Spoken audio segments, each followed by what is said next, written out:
Hello and welcome back to the channel. This week I'm going to be going over some brief updates to the dashboard. I'm going to be cutting out and welding in a whole bunch of new metal, picking up a couple of new parts, and just doing some updates on the underside, undercoating and some other things, and dropping the gas tank. Hope you enjoy it. I got some 2-inch Dorman air duct hose from Amazon, which is really nice stuff. Looks like this. They only sell it to you in like 20 feet lengths. It's kind of crazy, but it's actually 72 inches long. But it worked out great. So I've got one section on the left side, and I've got one section on the right side. They're both in. There they are. And they work. They work great, actually. So just tested out the defrost, and the defrost works really well. The interesting thing with the new gasket on this window is that, so I've got the defrost, this is the defrost vent on the left side. This is the one on the right side. The one on the left side is actually the plastic one from the 68. This is the original metal piece from the 63, which looks like this. I pulled this one out because the hose hookup on this one was sort of bent and warped. And I found it easier to put the hose on first and then put the unit in. So I'll just put this in my bin for now. But what I've found is that when I put the really fancy surround back in place on the window, if I was to screw this in, it would completely cover the defrost vent on this thing. Like there's basically no space. If I hold this down to where it would be, there's no space in between the rubber gasket and the metal piece here, so I wouldn't get any defrost action on this truck.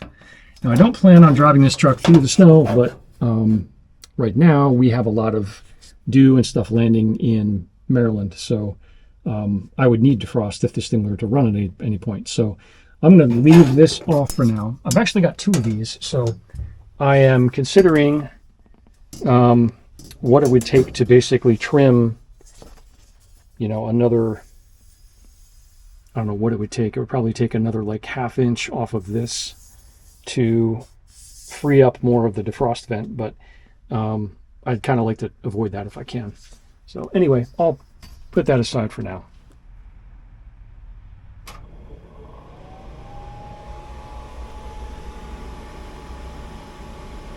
You can hear that running, and I can feel, there's a ton of heat coming out of this thing, or a ton of air blowing out of this thing, which is really nice. So I'm really happy with that. This one maybe not so much. Maybe I have to adjust that side or something. We'll see. Maybe I've got to swap out the plastic one, because I think maybe I'll have to compare the height of these elements, but I think the element on the plastic one comes up higher than this one does.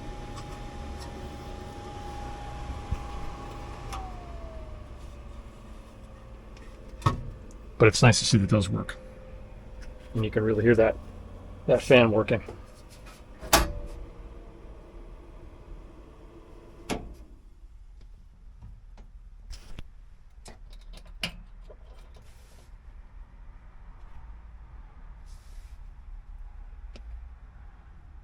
So I think with that, the dashboard is pretty well buttoned up.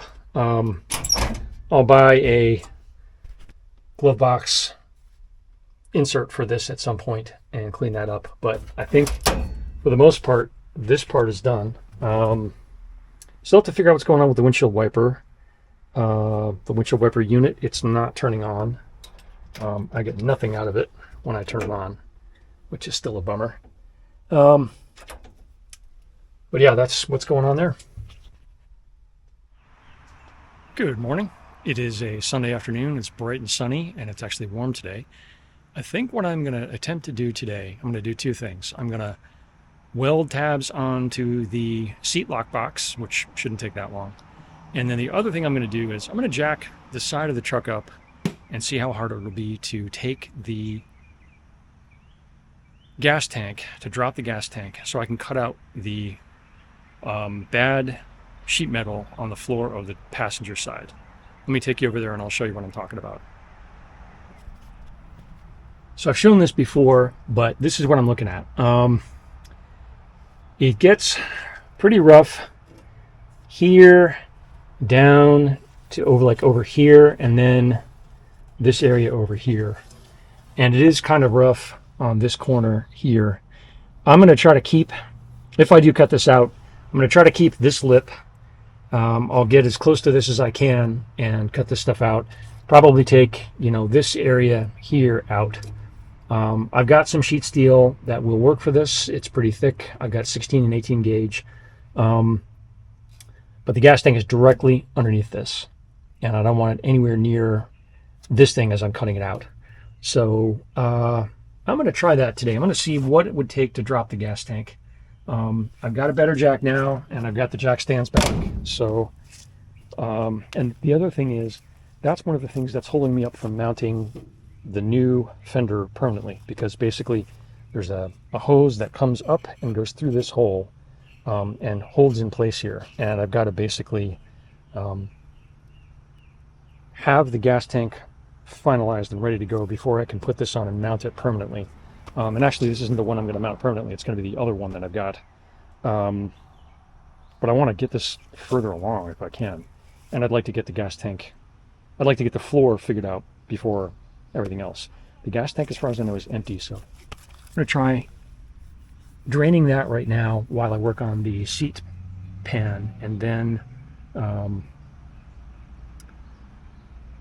look and see what it would take. I'll get this thing jacked up and see what it'll take to get the tank down.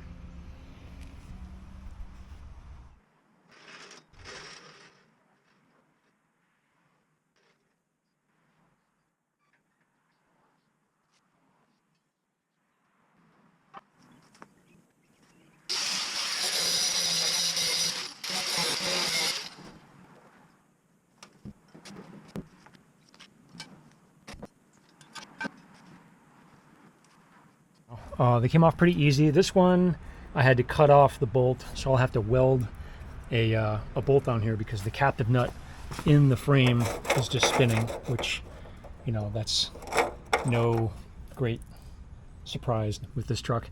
Both of those are off. This back part wants to come out, so what I'm doing now is basically taking off the fittings on the front here, and I'm gonna very carefully lower this thing down, and it's got to slide out towards the back this way because I've got to clear this particular actually I got to figure out how this comes off because this actually goes over the frame. Yikes, I don't know how this is going to work. We'll figure it out. It might have to twist or something, we'll have to see. But that's what I'm doing right now. All right, I'm kind of glad I started taking this apart because there is all kinds of crap coming out of the hose. This is what fell out on my knee from when I pulled this filler tube off. It's just filled with, I can't even tell what that is. It might be rust or it could be mud dauber nests. Probably a little bit of both. I've got most of these off now. This mount came off pretty well. This one came off, so I'm just going to take some pictures of how this thing all mounts back up and then continue disassembling it. But it's coming apart pretty well. So on my truck, this is a filler spout. It sort of goes up, goes into this mount, and then into this hose. When I pull this off, this is actually sort of flattened. It's kind of interesting. It's thinner and smaller than the filler part here. I'm gonna have to clean this out for sure, but that's how that goes. I might be able to salvage this hose. We'll see how it does when I get this thing off. And then the vent tube comes up here like this. I'm just going to pull this out, and I'll set both of these aside for now. All right, so those two sections are off. I'm going to get rid of this old ring. I'll replace that later on. All right, so these are just rubber at this point. The only thing left I've got to do is disconnect the fill tube down here, which I actually put in. That's this hose here. I'm going to disconnect that, and then I should be able to pull this tank off. So I just saw something interesting. Let me get some light on this. All right. So the back half of the tank is down. There's the sender right there. And something that I hadn't noticed, I'd always wondered what this this thing was in the actual cab of the truck. That's actually a plug that you can pop off in the cab of the truck to fix the sender. That's pretty freaking cool. I didn't realize that that was there. That's really forward thinking and really cool, because now I can fix the sender if I need to. I mean, I'm going to disconnect it now and take it out. It does work, which is great, but if I ever need to fix it or whatever, I can just pop that cap off. Fantastic. Wow, thank you, International Harvester. You can see here too, that's where I stopped cleaning and painting the frame. I was using a set of needle, what do they call it? The air gun with the needle scaler. I'm going to do the same for this whole part of the truck, underneath the cab and everything. That'll be part of this winter. But you can see there where I started and where I had to stop because of the tank. Frame looks like it's in really good shape too. Sweet. All right, let's keep going. There it is. Tank is down. I'm going to need to get a new hose for this. Probably get a new hose for this too, just for the hell of it. But that shouldn't be too hard. The tank looks like it's in really good shape. I mean, the other side is a little rusty and chunky here and there, but I mean, overall, the top is fantastic. The backside looks really good.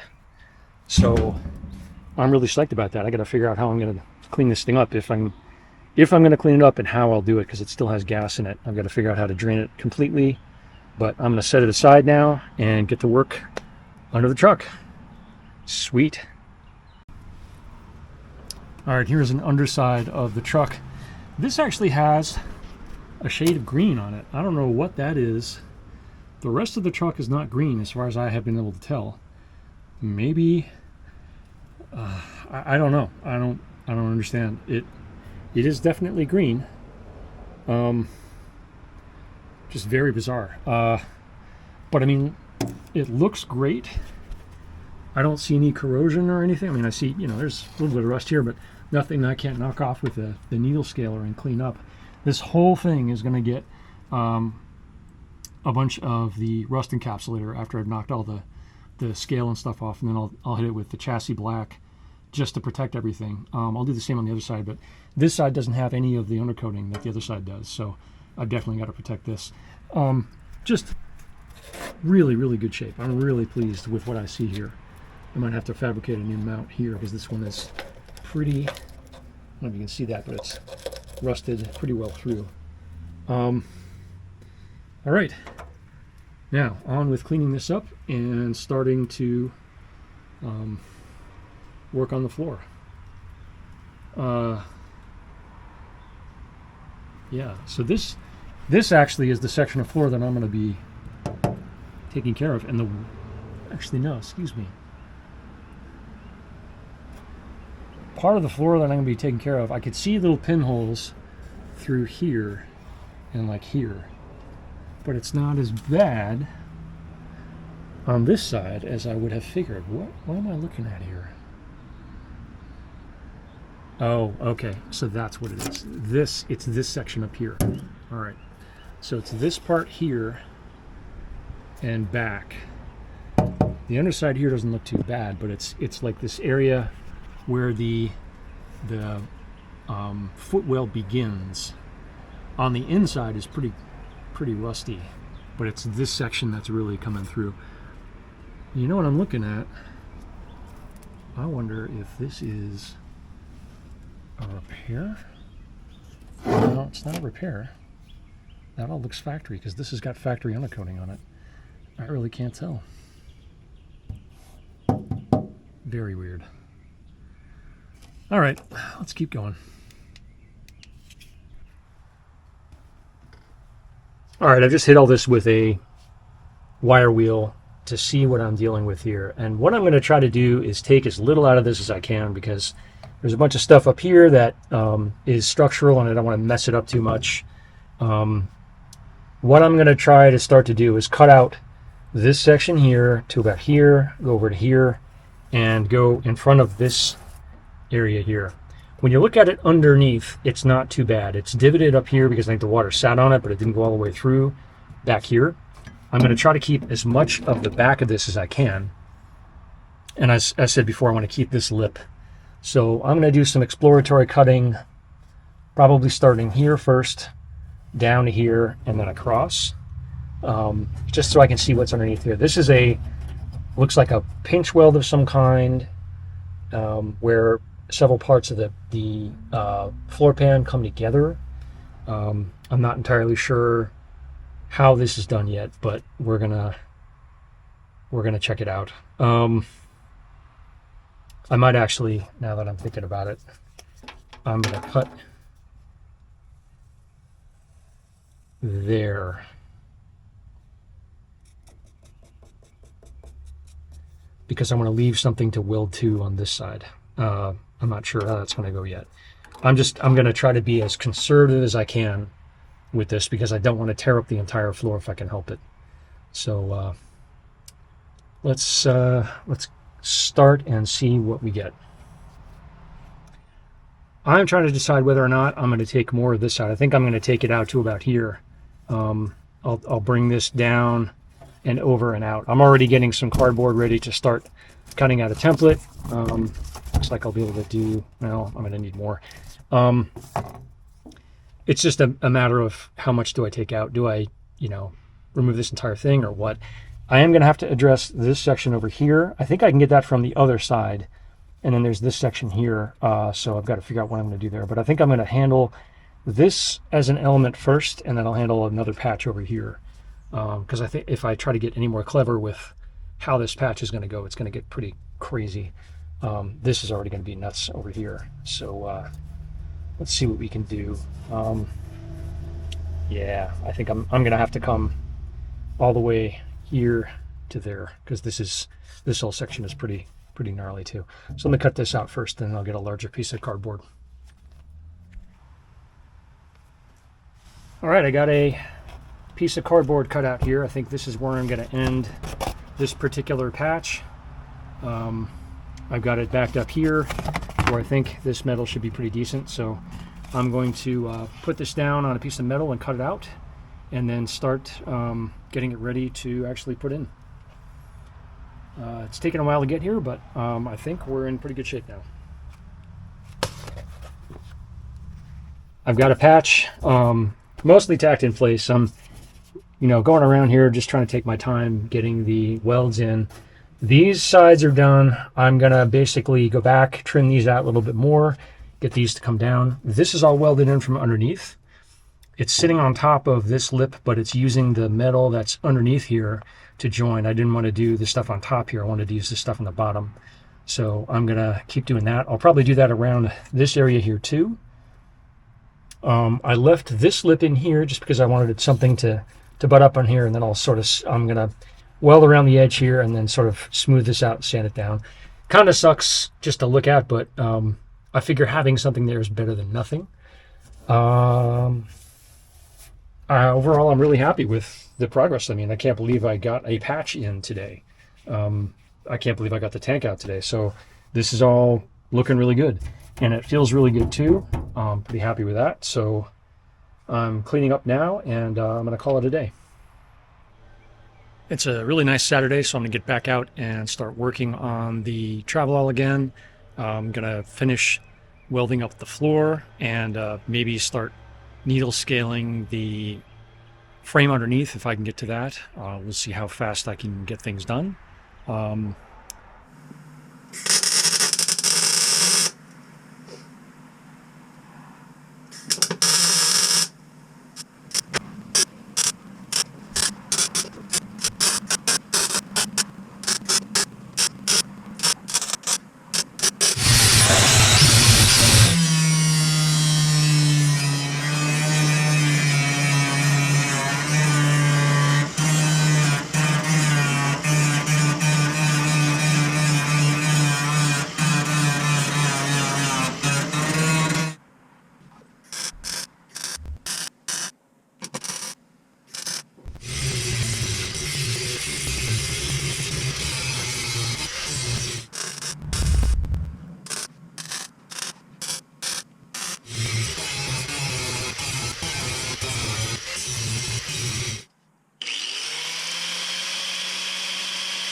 coming in a lot better now. I trimmed this area out and got it in. Getting a little bit of blow through here. I think this section probably from like here up and then over has to come out because this is all getting crispy. I've already cut this section out here, so I'm gonna have to do some really serious cardboard templating to fix this, I think.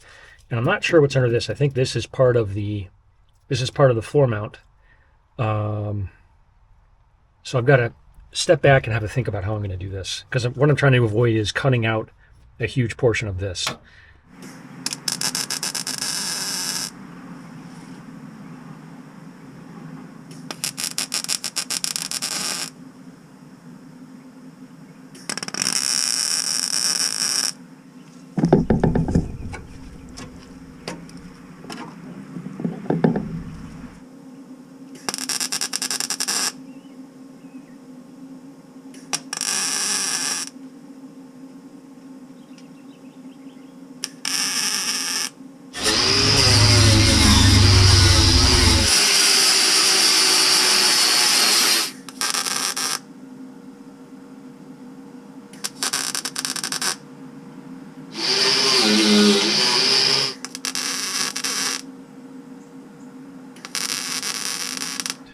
I've cut another patch out, so it's a square patch here, and I've cut a patch on the dog leg here, or in front of the A-pillar here, and then there's a small section here that I've got a patch in as well. And I think that should hopefully do it for the wheel well here, once I get this piece in. I originally tried to bend a really fancy piece this way in one piece, and I'm getting better at metal work, but that's beyond my capability, so I just figured I would do two and call it good. So I'll put that in tomorrow. I think other than that, it's looking really good. I've got to get underneath and sand down more, but the inside's looking pretty good here. I've got to clean all this stuff up. A little bit of blow through there. This is just on the bad side. I might actually wind up having to cut this part out too. We'll see how that goes tomorrow. Overall, it's going pretty good. I'm happy with how this whole piece has turned out. I think with a whole bunch of seam sealer, this will clean up real nice. So get this done. I will move over to needle scaling the underside of the truck. I'm on my way out to Frederick, Maryland this morning to pick up a steering column from a guy that I've looked at parts at before. He's got a Travelall that he's like completely redoing. He's put a Ford front end in his, and I think he's gonna put like an LS or something in it. He's like rust modding the whole thing. But he took out his old steering column, and it's a manual steering column for a straight axle truck, which is exactly what I have.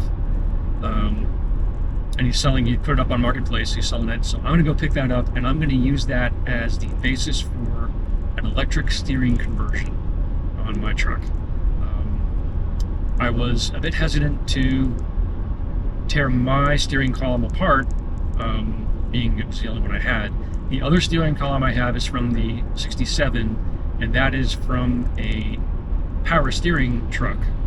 And it's got the linkages on the front, and it's from the steering wheel itself is the same, but as you get down to the box, half of the box is still connected to that thing. I have no idea how to get it off. So it's nice to have. It'll be good for, I don't know, I could look at it, I could sell it later on. We'll think about this one. But this is going to be the one that I use to build the power steering conversion. So really excited about this. It's a great price. He says he's got some other parts. We'll see what else is there. But yeah, I'm really happy about that. So I'm going to go pick this up today. So these are two columns from, I think he said it was a 68 there and a 67 here. This is the one from the green truck. This was a power steering independent front suspension truck. This is the one from the truck I just bought, which was a straight axle,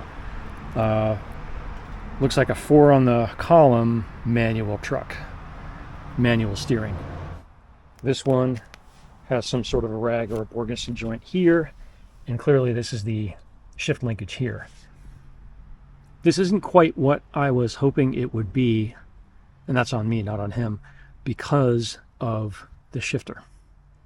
What I'm going to have to do is get this thing into my truck and figure out, can I use this or not? This element, I mean, this tube is thicker than this one. And this is actually, it's interesting, it's circular here, but it's like squished here. It's sort of an oval shape here, which is really interesting. Wires come out the same way, looks like. So what's that, a 6 pigtail with the, I think this is the horn button here. 6 pigtail with an extra, and this is probably the horn here. It's just minus the connector there. So looking at a little bit more, the other thing he gave me was he gave me the other half. He gave me the steering box, which is the other half of this. You can see the rag joints right there. I actually might not be in bad shape here if this is what I've got, because this telescopes, I think, as you can see, if I put these up next to each other, it's roughly the same length. This, at first glance, looks just like the one I've got in my truck. I'm just going to have to do a little bit more looking to see if I can jury-rig this to make this work. If not, I wonder if I could adapt a rag joint like this to the piece that I've got, and just, you know, if I've got to cut this or something, I can just cut that down and shorten it and put the power steering in there, or maybe it goes up there. I don't know yet. I've got to figure out where it's going to go. Okay.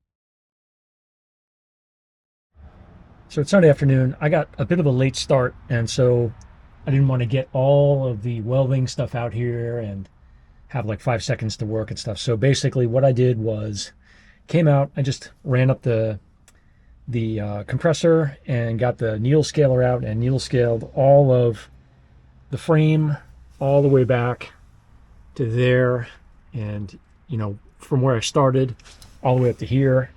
I did these straps. Stop that from moving. I did the top side of the straps. I did a whole bunch of the underside there. Needle scaled that and just hit it with, this is all encapsulator, and I went all the way up to basically behind the front wheel there. I'm going to do the same thing on the other side, and if I can ever get this thing up on a lift, I'll do the same to the insides of the frame. But right now, I'm going to get what I can actually reach. So I feel pretty good about that. Did that whole support there and up to about there. I've got to stop because I have to take the wheel off to do anything else. But that's all looking pretty good. I'd already cleaned those skirts and painted them and everything, so they're good to go. And then I think I showed why I left off yesterday. I just got to start cutting more pieces out, so probably I'll start back on that next weekend. So pretty good week, or pretty good day, I should say. I just hosed off the new unit, and it's not the same as the one that's in the truck, but it looks like it mounts exactly the same way. This mount it's a triangle mount, looks like that. Looks like it's exactly the same as the truck has. Well, the mount is. This box is different. I will post the pictures of the actual box themselves. The one in the truck looks like it's actually a 2-piece case. And the number, so I can get down here, the number is there. And it looks like it's pretty simple. I mean, it's a direct link right to the wheel. There's no rag joint or anything, which is really interesting. The width of the column is exactly the same. It's 2 1/4. So were I to unbolt this, I could probably just slam that whole thing right in here and it would be fine. The only difference would be that, again, that column is a shift column. So what I might investigate is how I would cut my column. I don't know. I've also got to figure out how this hooks up to this. Looks like this collar is the unit or the part that joins this box, and then it's just a simple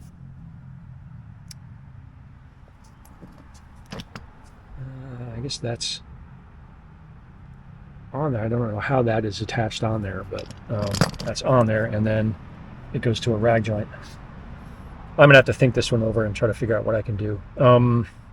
Not the end of the world, but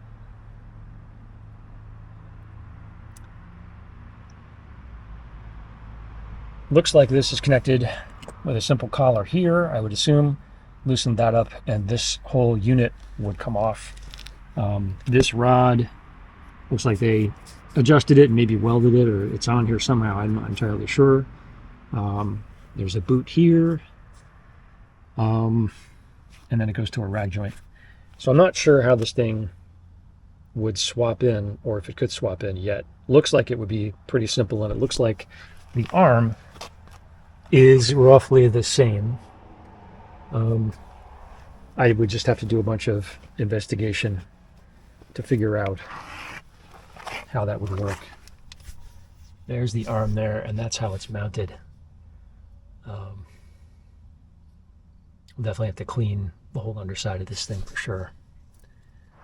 So that's going to do it for this week. I think I got a pretty good amount of stuff done and got some new parts to play with, which is really cool. If it's going to remain warm for this next week, I'm going to try to get out here right after work, or maybe shift work a little bit so I can get like an hour of welding in before it gets dark and cold. We'll see how it goes. But thanks for watching, and I will see you in a week or two. I wanted to make one quick plug for my threadless store. It's up at a link down below. If you like this shirt, I've got a bunch of others like this in a couple of different colors. And there's a bunch of other Scout merch there too. Every dollar you spend there goes right back into these trucks. So if you like what you see, please buy early, buy often. Thanks.